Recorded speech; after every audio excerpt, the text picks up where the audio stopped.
এইসব ডিভোর্স বাদ দাও, ডিভোর্স দেওয়া লাগবে না। তুমি তাড়াতাড়ি জামালের লগে আমার বিয়া দাও। এই 18,000 মাখলুকাতের মধ্যে সব থেকে শ্রেষ্ঠ সম্মান দিয়েছেন মানুষকে। এইসব কথা যদি জামালের কাছে কস তাহলে জামালের বিষ দিয়া মারুম আর তোরে পুলিশে ধরাই দিল। মায়ার দিকে যদি আরেকবার নজর দিছস তাহলে কিন্তু আমি তোর চক্ষু দূরে উড়ে। আসসালামু আলাইকুম বন্ধুরা। বদসুরত নাটকের প্রতিটি পর্বেই যেন রহস্য আর চরম উত্তেজনা। বিশেষ করে 11তম পর্বের শেষে মায়াকে বাড়ি থেকে তাড়ানোর জড়যন্ত্র ও রুমানের কুকীর্তি ফাঁস হওয়া এবং জামালের কঠোর অবস্থান দেখে দর্শকদের মনে এখন অনেক প্রশ্ন। আগামী 12তম পর্বের গুরুত্বপূর্ণ কিছু আপডেট এবং সম্ভাব্য টুইস্ট নিয়ে আজকের ভিডিও। আর এই ধামাকা পর্বটি সবার আগে কিভাবে দেখবেন তা ভিডিও শেষে বলে দেব। তার আগে আপনি যদি আমাদের চ্যানেলে নতুন হয়ে থাকেন তাহলে অবশ্যই সাবস্ক্রাইব করে বেল আইকনটি বাজিয়ে দিন। বন্ধুরা, বদসুরত নাটকের নাটকীয়তা এখন চরম পর্যায়ে। আমরা দেখেছি মায়া অত্যন্ত অসুস্থ হওয়া সত্ত্বেও পরিবারের সবার মঙ্গলের কথা ভেবে চলেছে।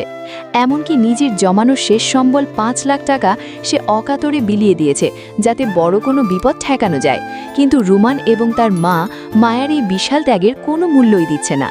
উল্টো জামাল যখন রুমানের ডাকাতি ও জালিয়াতির ভিডিওর কথা জানতে পেরে তাকে বেদম মারধর করে, তখন রুমান মায়াকেই তার প্রধান শত্রু মনে করতে শুরু করেছে। 12তম পর্বে আমরা দেখতে পাব মায়ার এক ভয়াবহ সংকটে।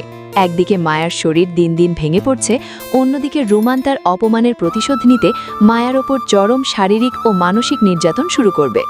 রুমান আর তার মা মিলে মায়াকে চুরির অপবাদ দিয়ে বাড়ি থেকে চিরতরে বের করে দেওয়ার চূড়ান্ত ষড়যন্ত্র করবে। 12তম পর্বের সবচেয়ে বড় ধামাকা হতে পারে রুমানের জালিয়াতির দ্বিতীয় অধ্যায় ফাঁস হওয়া। জামাল যখন জানতে পারবে যে রুমান শুধু ডাকাতিই করেনি বরং বাড়ির দলিল নিয়েও কোনো জালিয়াতি করার চেষ্টা করছে, তখন জামাল আর চুপ থাকবে না।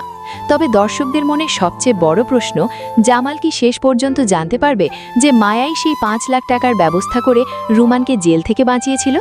রুমান এবং চেয়ারম্যানের নোংরা কাজ যখন জামালের সামনে পুরোপুরি পরিষ্কার হবে, তখন কি সে নিজের ভাইকে চিরতরে ত্যায্য ঘোষণা করবে?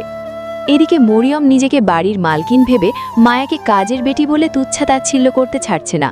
কিন্তু জামাল কি পারবে তার বদসুরত মায়াকে তার প্রাপ্য সম্মান দিয়ে আগলে রাখতে, নাকি মায়া সব অবহেলা আর রুমানের অমানসিক নির্যাতন সইতে না পেরে এই বাড়ি ছেড়ে চলে যাবে?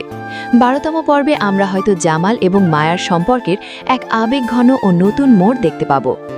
আপনারা যারা 12তম পর্বের জন্য অধীর আগ্রহে অপেক্ষা করছেন তাদের জানিয়ে রাখি, খুব শীঘ্রই ইউটিউব প্ল্যাটফর্মে নাটকটির পরবর্তী পর্ব আসতে চলেছে। ধারণা করা হচ্ছে আগামী কয়েকদিনের মধ্যেই আমরা এই উত্তেজনাকর পর্বটি দেখতে পাব। বন্ধুরা, আপনাদের কি মনে হয় মায়ার এই নিঃস্বার্থ ত্যাগের কি কোনো প্রতিদান সে পাবে? আর রুমানের মতো বেঈমান ভাইয়ের জন্য জামালের ঠিক কী শাস্তি দেওয়া উচিত? আপনাদের মূল্যবান মতামত অবশ্যই কমেন্ট বক্সে জানান। নাটকের সব লেটেস্ট আপডেট সবার আগে পেতে আমাদের সাথেই থাকুন। ধন্যবাদ।